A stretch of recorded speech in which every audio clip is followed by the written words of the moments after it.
Live from the glorious beaches of the world, this is a globally acclaimed 7.2 pH transformation show. I'm Glenn B. Stewart, your health coach and lifestyle transformation trainer. The 7.2 pH transformation show focuses on revitalizing the human body. This is done with dietary changes and whole food-based supplements. These critical changes put the body back into a disease-free alkaline state. Join us. Send us your 7.2 pH questions and future show suggestions. Email us at 7.2phshow@gmail.com.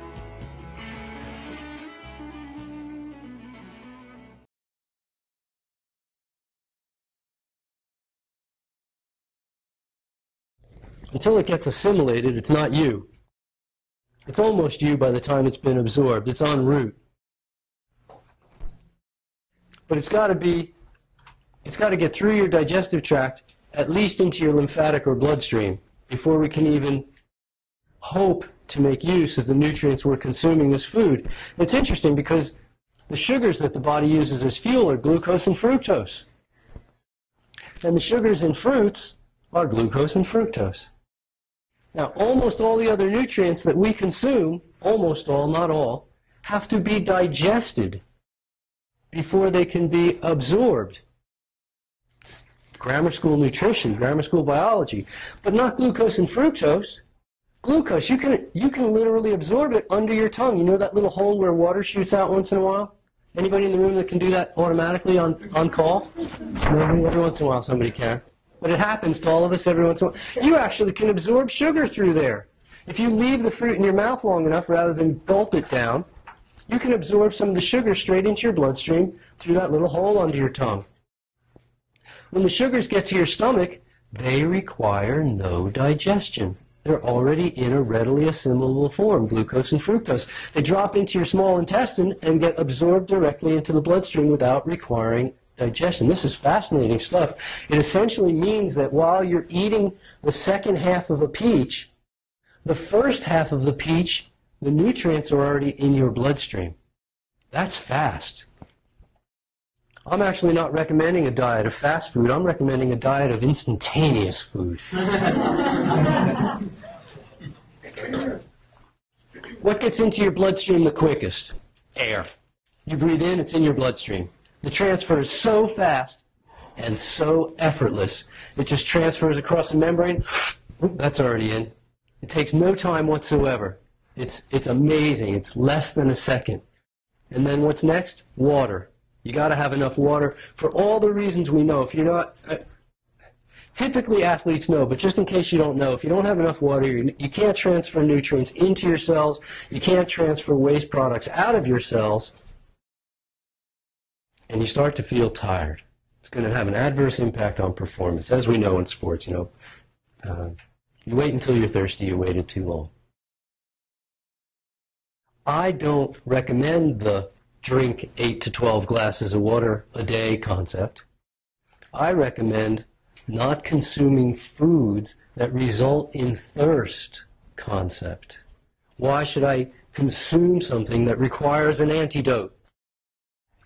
Water is the antidote. If a man is dying of thirst on an island, on a desert island, he's out there dying of thirst because he can't drink the salt water, can he? What would happen if he drank the salt water? He'd get thirstier. He'd get thirstier. What would happen if he kept drinking it? Of what? Dehydration. He'd die of dehydration drinking water. But it's salt water, which I always find a fascinating concept, that people will dehydrate the salt water and then consume the salt. Now we know you can live a long time on just water. The record's 367 days. We're not going for the record, but that is the record. We can go 367 days on just water, and yet samurais commit suicide by eating salt. Americans eat 1/50th the lethal dose of salt every day. It's a slow suicide, or not so slow. But water gets into the bloodstream incredibly quickly. If you're not having enough water in your system, how would you know? There's got to be a way. My whole system revolves around monitoring and objectifying. Monitoring and... Who lifts weights in this room? You lift weights? Do you use rubber bands or do you use real live weights? Do you ever check to see what weight they are, or do you just pick up the nearest ones to you? For each lift, you know how much weight you can lift, essentially. What do you mean? Like, well, curls are different than presses are different than still hold. Yeah, you essentially know how much to pick up, or is it always a guess? We just have a regimen and I follow. So, I mean, you know whether to pick up a 10-pound dumbbell or a 100-pound dumbbell. I mean, you have a ballpark figure. Yeah. Okay? That's called objective or objectifying. You have a number that you can put to it, as opposed to subjective, where you say, oh, well, that looks like a heavy weight, I think I'll try that one, or that looks like a lightweight, I think I'll try that one. That's very subjective. It's nice to be able to put a number, nice to be able to put a measure. Anybody here ever take their pulse? You know, you end up with a number. You don't just say fast or slow. You end up giving it a number, all right? Temperature in the room, what time it is. We objectify things. It's nice to be able to objectify. How do you know if you have enough water in your system? Okay, if you don't pee, but that takes a while, doesn't it? The color of the pee. Color of the pee, that tells you something. What color are we looking for? Clear. Yeah, literally clear. Literally clear. It should appear clear. Yes, there is color in it. Even when it appears clear, there is a little color, and it would build up eventually. But we're looking for clear. If it doesn't appear clear, you are dehydrated to some degree. Need to add in water. How else? Color. Frequency. Medical profession says if you pee less than 5 times in 24 hours, you are medically dehydrated. Fewer than 5 times in 24 hours. If you pee more than 15 times in 24 hours, you probably have what they call sugar metabolic disorder of some type, and if it goes beyond 20, it's just darn inconvenient. As well as, there's probably something else going on. If we split the middle between 5 and 15 and come up with 10, this is what I'm recommending. Urination, 10 times per day. In a 24-hour period, I call normal 10 times per day. 8 to 12 if you want a range. If it goes less than 8, you should notice. Just like if you start peeing egg yolk, you should notice. If it gets down to 5, 6, 7, you go, oh, I'm really dehydrated. I need to up. I didn't pee much in the last 24 hours. It's just,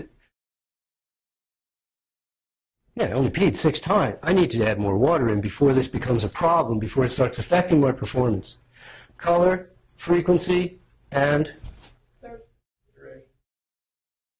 Volume, quantity. volume.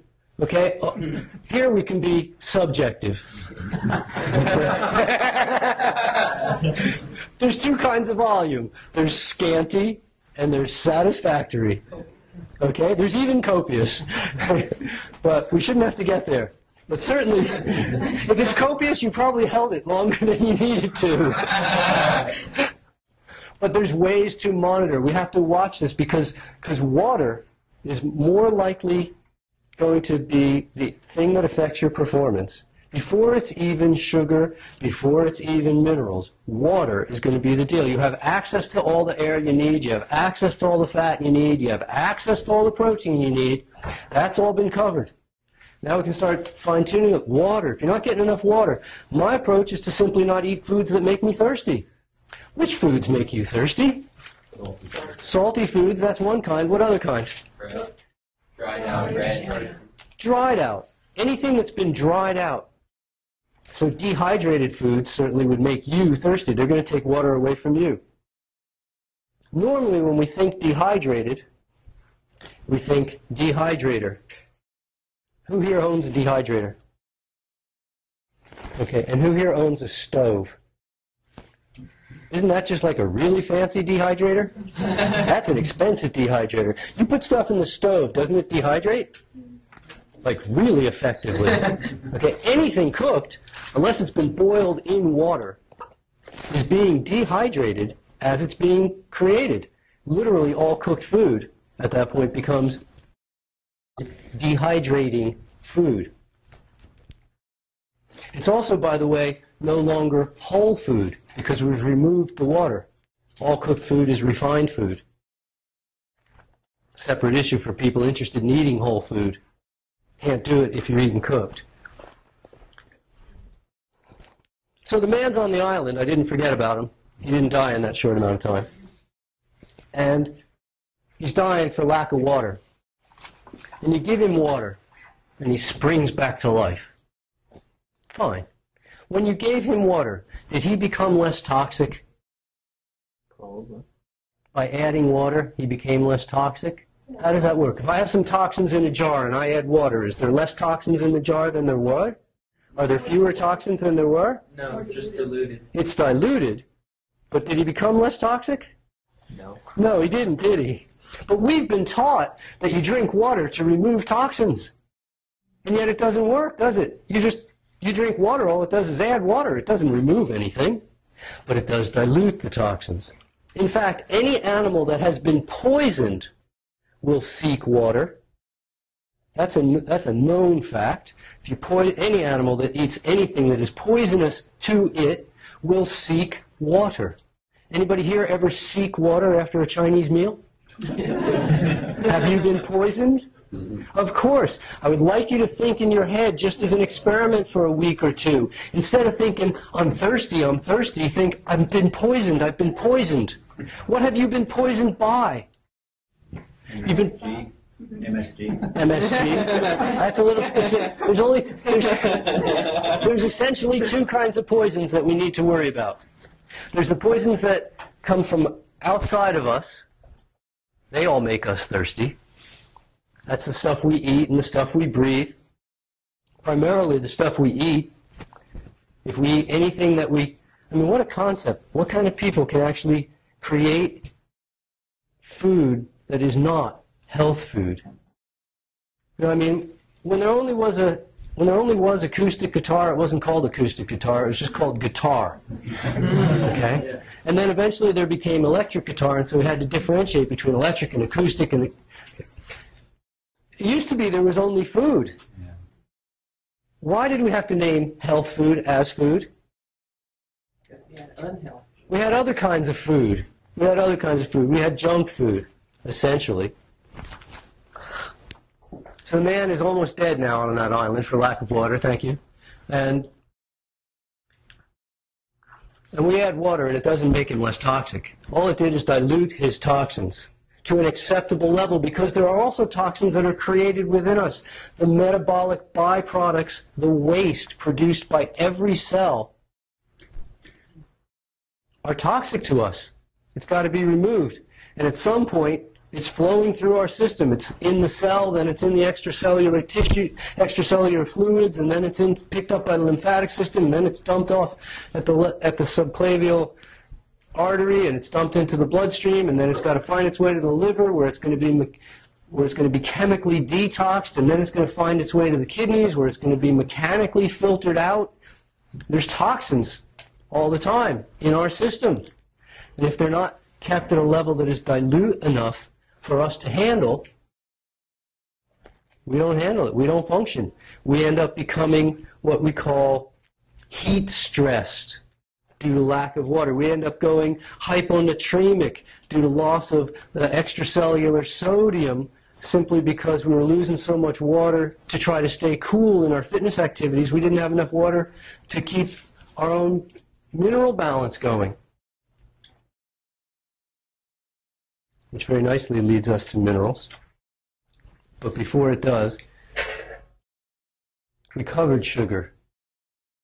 And the interesting thing about sugar is that it's not only the fuel of choice, but it's the fuel that is readily available in fruit. Fruit looks good when it comes to sugar. But fruit also looks good when it comes... Yes? Can you... Sorry, I didn't mean to. That's right. Fruit also looks good when it comes to water. You know, yeah, think about fruit. Most fruits average about 98% of their weight is water. I dehydrated a watermelon one time. Just to see. Ended up with a sheet of paper. It was not the rind, but just the fruit itself. Sheet of paper. It was amazing. weighed like a sheet of paper. We start talking about critical nutrients for athletes, water, sugar, fruit looks pretty good. I teach a style of nutrition I call Goldilocks nutrition. It's really simple. We're not looking for too much of anything, and we're not looking for too little of anything. We're looking for foods whose nutrient components, whose nutrient package most closely mimics our nutrient needs. The foods whose nutrient package most closely mimics our nutrient needs are invariably going to be the optimum foods for human health and human performance, and there aren't exceptions to that. In every single category of nutrition, from vitamins and minerals and enzymes and coenzymes and antioxidants and phytonutrients and fiber and water and protein and fat and carbohydrates, on through any area that you wish to look at in nutrition. In every area of nutrition, fruit comes closer to mimicking human nutritional needs than any other food source, any other food group. That's pretty astonishing. Not too much, not too little. We've got to give up on this idea of the best source equating to the highest source. And you say, what's the best source of potassium? Oh, bananas. What's the best source of vitamin C? Oranges. What's the best source of omega-3 fatty acids? Oh, cod liver oil or flax oil. You go, no, no, no. Those are the highest sources. Those aren't the best sources. The best sources would be Goldilocks nutrition. I can get you that shoe. You like that shoe? I can get you those shoes, those exact shoes. I have an in with those people. And I can get you that exact shoe for $4 a pair. Great. How many pairs do you want? Start with 4. Okay, the only thing is they're size 28. More is not better. Lay on the sun in Quito, lay on the mountaintop in Quito, Ecuador, June 21st, on the equator, 14,000 feet. Lay out naked at 7 a.m. By noon, you'll be in the hospital. Crisp. More is not better. Start jumping up and down on this chair. Maybe 2 chairs high. Big jump. Up onto there. Get some of the athletes. I can jump that. Yeah, okay, jump up and down all day. No, more is not better. It's called, there's a difference between overload. Oh, doesn't work as well when it's off, huh? Yeah, something's wrong. My daddy was an electrician. He says, plug it in. That's what I know about electrics. Electronics. Okay. More is not better when it comes to sports nutrition. We're looking for foods whose nutrient content most closely mimics our nutritional needs, but in the concept of body salts, and there's about a dozen different relevant body salts, the most crucial ones to us being potassium and sodium. In the issues of the minerals, fruits don't actually match up with our nutritional needs as athletes. We exceed the minerals provided in fruits alone. We have to go to our second best source, which is vegetables. And on the concept of more is not necessarily better, I mean, I've heard about people who drink too much water and they don't have enough minerals, and they get lightheaded, or they also bomb, or do some. Yes, there must be a balance between minerals and water, but the body's very good at regulating the amount of water in the system. You have to control the amount of minerals in the system by consumption. Now this typically, if I can save it, I will get to it, because I've got like 7 minutes left.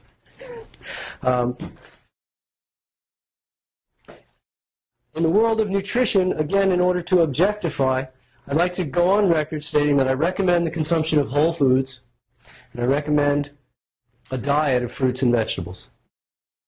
As much vegetables as you care for. I recommend more vegetables in terms of greens. When I'm talking about vegetables, talk about greens, salad fixins if you're from Georgia. Recommend more greens, as far as I know, than anyone else in the world of sports nutrition.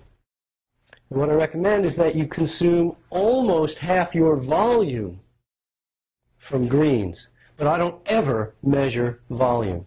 in that way. What I measure is calories. That's far more objective. What I'm looking for is a range of 2 to 4% of total calories consumed from vegetables, from dark green leafy vegetables, light green leafy vegetables, young tender greens. Approximately 3% of your total calories from greens. How much is that in food? For a group of athletes, it's somewhere between a head of romaine and 2 heads of romaine a day on average. Doesn't mean you have to eat it every day. Some days you might not eat greens at all. You might just be thrilled with the fruit because it's so good. But on the days, if you average your nutrition out through a year, that's what we're looking for.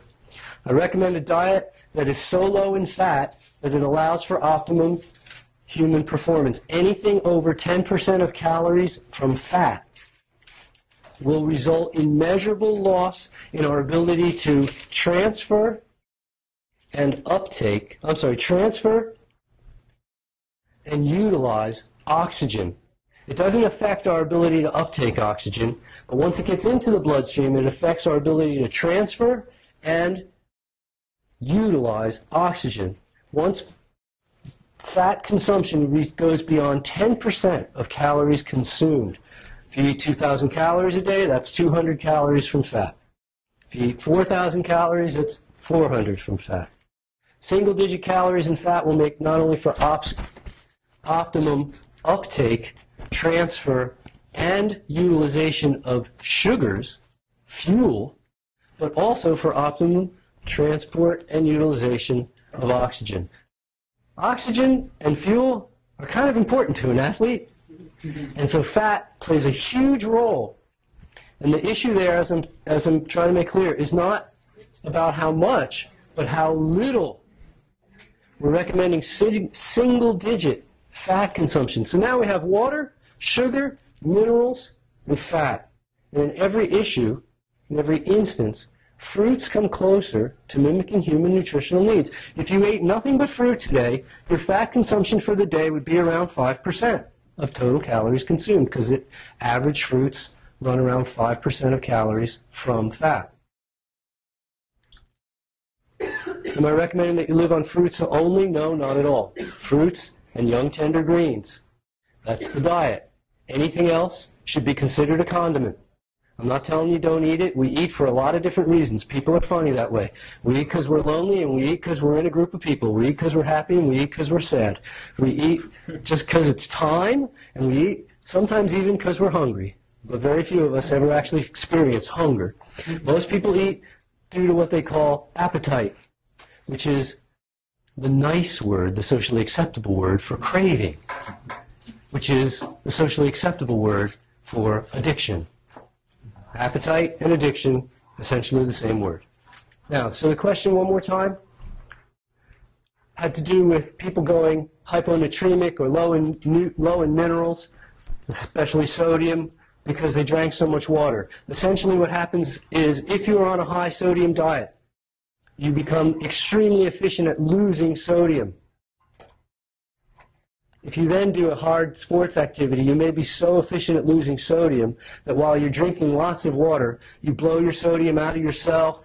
The sodium is already, or out of your body, the sodium is already out here. Sodium's outside, potassium is inside. It's easy to remember if you just remember the old rock and roll band, Ike and Ina, or something like that. Wasn't there an Ike and Ina? Tina. Oh, yeah, that was it. But anyway, you can still remember Ike and Ina, and it'll get you close enough. And now it's such a bad joke. It's such a bad joke that you couldn't possibly forget which is which. And the sodium is extracellular, okay, and the potassium is intracellular. And now you know which goes with which. And so the sodium goes out first, and then a person ends up in that challenge problem. Now, what's cool is that the human body is incredibly efficient. It's an amazing. I mean, I did the math one time, and if we actually ran on gasoline, human beings could run at something like 18,000 miles per gallon. I mean, we're really efficient compared to a lot of things, like our cars. And if you go onto a low sodium diet, it takes approximately 2 weeks for the body to fully adapt to lowering the amount of sodium that's lost in our perspiration to a point where it's negligible. And so it's only either if you're on a high diet and it and hit extremely high exertion and high water consumption, or you are on a high diet and you just switch to low, and then you find that same experience. Otherwise, after 2 weeks, you know, I can out-exert anybody in terms of sweat. I can drink gallons and not go low in minerals because I'm not losing them through my perspiration. Because I've been on a low-sodium diet since 1967 when my uncle sat up in bed and died. Said, ooh, and that was all he got out, and he died. And they blamed that on too much salt in his diet, and we cut salt off the table, and we didn't know about why at the time. But if you think in terms of the same way that your body adapts to sunlight, in a matter of weeks, you become incredibly adept at accepting less sunlight, or incredibly adept at accepting more. You gain or lose your tan. It's about the same speed in terms of our mineral consumption, especially sodium. Is an objective indicator of how salt is sweated? It's a fairly good indicator, but essentially all we have to do is not consume the foods that make us thirsty. Salt plays no role in an athlete's diet. I know when I was a kid, they used to give us salt tablets to avoid the kind of issues you were concerned, but then they'd give us more water and more salt and more water, and I'm trying to lose weight. Right? I'm trying to lose weight so I can run a little faster around the stupid quarter-mile track, and I'm drinking a gallon of water to make up for the thirst that I just got because they just gave me the salt tablets. Now I'm carrying 8 extra pounds while I try to go run around. It was absolutely insane. And so the role that I'm always going to come back to tie the beginning with the ending, is that what I'm looking for is an approach that will allow me to correct situations rather than remedy or supplement them. I want to correct them. I don't want to supplement it. I don't want to add a crutch or provide a crutch. I don't want to try to suppress it. I want to correct it. It implies a certain responsibility to the individual that in our society we've certainly been trained not to accept, right? But as athletes we start to come back to the idea that, oh yes, in fact, we are responsible for ourselves. There's no way around it. Nobody can train for you. I'm going to be around the rest of the day. I appreciate you guys giving me time. Thank you very much.